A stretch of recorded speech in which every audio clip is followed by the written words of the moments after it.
Pour Isover, le contracting était un des éléments clés de départ. Donc nous avons mis en place ceci avec Romande Énergie.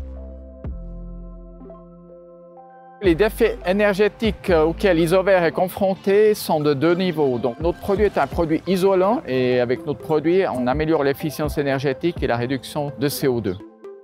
Le deuxième défi, c'est la partie industrielle. Ici, on consomme de l'énergie pour produire de la laine de verre. Donc, le but, c'est d'en économiser, d'en utiliser le moins possible et surtout de passer sur de l'énergie verte. Donc, c'était une évidence pour nous de démarrer avec Romande Énergie, avec ses compétences et tout ce qu'elle peut nous apporter.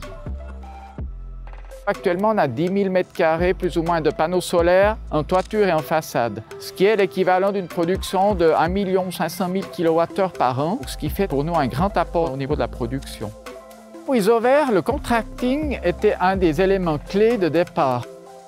On a évité d'investir l'argent et le garder pour des investissements dans notre outil de production. Ça nous a permis aussi de fixer un coût au kilowattheure qui était défini à l'avance, valable pour une durée de plus ou moins 25 ans à l'époque.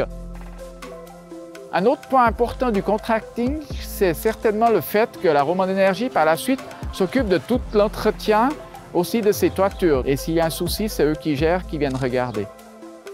Et aussi un des points essentiels avec le contracting ou avec des solutions de panneaux solaires en autoconsommation, on peut quand même s'économiser tout ce qui est des taxes de transport, tout ce qui est des taxes communales et cantonales qui sont souvent assez élevées dans le canton de Vaud. Et de ce fait, c'est très compétitif et chez nous, c'est des économies sur ces mètres carrés qui sont de plus de 100 000 francs par année. Donc si on a une vision à moyen, même long terme, c'est très important de s'engager sur cette voie-là et je peux que le conseiller.